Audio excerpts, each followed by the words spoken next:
In this video, we're going to have a look at how to use OneNote Class Notebook, which is a feature within Teams and the Microsoft 365 that a lot of teachers are going to be using now as virtual exercise books and a way for you to take notes and do your classwork and your prep.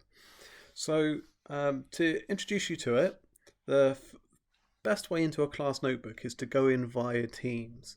So you can go to any of your classes. So in this example here, I'm going to go to this class here, Ascot Com 12, and I'm going to go to the general channel. And across the top, you'll notice that there's an option for class notebook. So when you click on that, it will load the notebook into Teams, which is good if you need to do any quick edits. But the downside is, as you can see, it just sits in this part of the screen. So you might want to open it in the full application. Yes, you can expand the tab, make it larger, but you might find that sometimes the pages can be a little bit slow to sync when you're using OneNote inside Teams. So you might want to use the full desktop app for it. So you can launch that if you've got it installed by clicking at the top here where it says open in browser and choose the option open in desktop app. Now you just want to make sure that you've got this application installed. So if I click on my start menu and I type in OneNote, you can see that I've got there's actually two versions. There's OneNote for Windows 10 and there's OneNote which comes with Office. It doesn't matter which version you use. Okay, if you don't have this installed on your computer, if you're on a Windows computer, if you type in Microsoft Store and you launch this app, you can download and install the OneNote app for free. You just need to click on search, type OneNote, and it should come up in the results as one of the apps.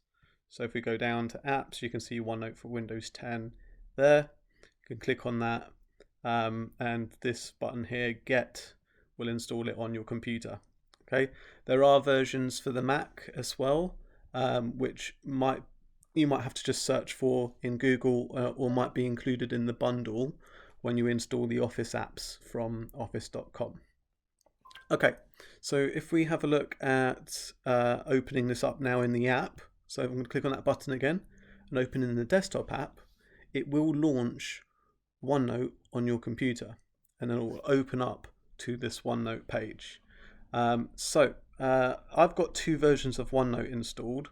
I'm just going to demonstrate with the one that I think most of you will have, which is the OneNote for Windows 10 app. Okay, so let's say this OneNote page is opened up here. What I'm going to show you is just a brief breakdown of what you typically see on a page. Okay, so up here in the corner, this button here, this lets you switch between different notebooks. So if once you've opened them up from a team, they'll actually be here loaded up in your app. So you can see I've already loaded up some of my other classes like 10.3 and 10.2. So I can switch to those just by clicking that button. Okay, so if I want to go back again, click the notebook name, and then I can click on the other class. So that's how you switch between notebooks. So you can do that to switch between your different classes.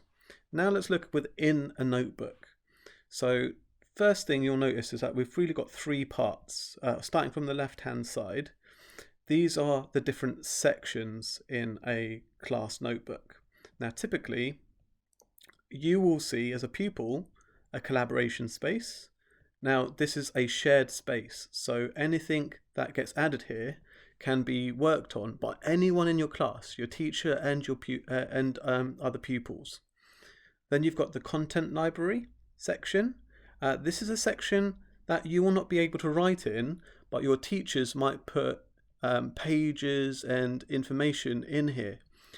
For example, here we've got a section here for A-level study skills, and then a page for that, which you can see. So this area is something that teachers might refer to and then you can use, but you cannot write in the content library area. Teacher only you won't see if you're a pupil. And then finally you'll have your section. So as a teacher, I can see everyone in the class. You will just see a section that has your name on it. Okay, and when you expand that section, this will be either set up for you by your teachers, or they'll ask you to make new sections of your own, which you can do. And this is your personal notebook. Okay, so anything that you do in here is for you and for your teacher to see. So if we break down a section, so we can see here we're clicked. Let's click on actually one of the content library sections. If we click on computer architecture here, we can see within this section we have several different pages which we can click through. So this is maybe some notes that I've done with my classes. They may be worksheets or prep, but you can access them via pages. So that's the breakdown of a OneNote. Now I just want to teach you some little skills that you might find useful when you're working in a OneNote environment. So let's say you're in your own section. I'm just going to work here, for example, in a page here. Make sure you're clicked on the section that you want to add a page to, and then at the bottom here we can add a page. Okay, so this has just added it in here in the middle.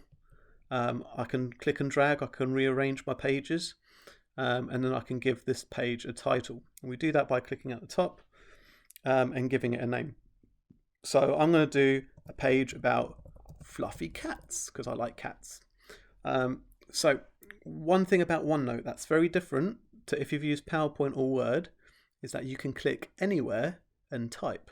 So I can click in the middle here and I can type fluffy cats.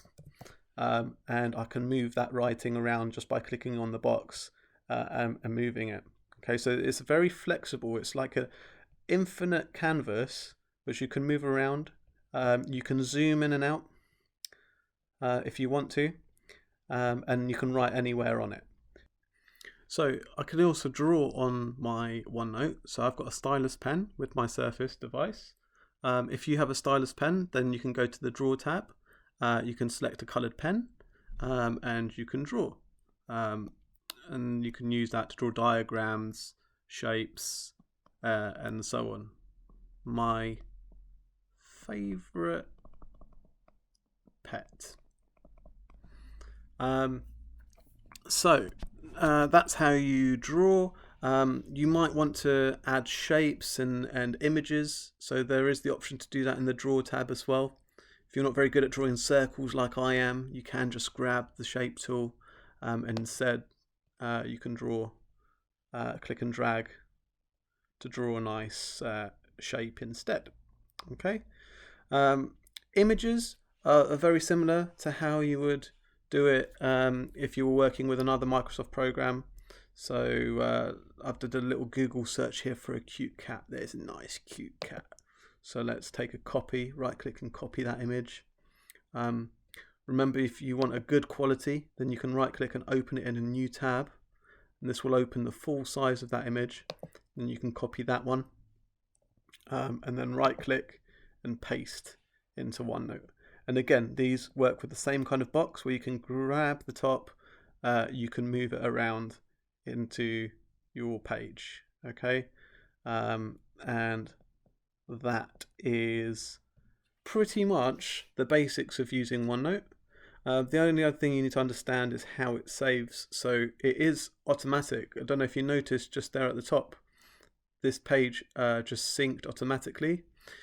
This works best if you use the desktop application and not the Teams app. Okay, but that's the main thing. If things aren't syncing for you, you can manually sync, and the best way to do that is to go to the notebook name, right click on it, and then go to sync, and then sync this notebook, and that will force it to sync. So if anything's not showing up for you, that's the best thing I could advise you to try and do. Okay, and that's it with OneNote.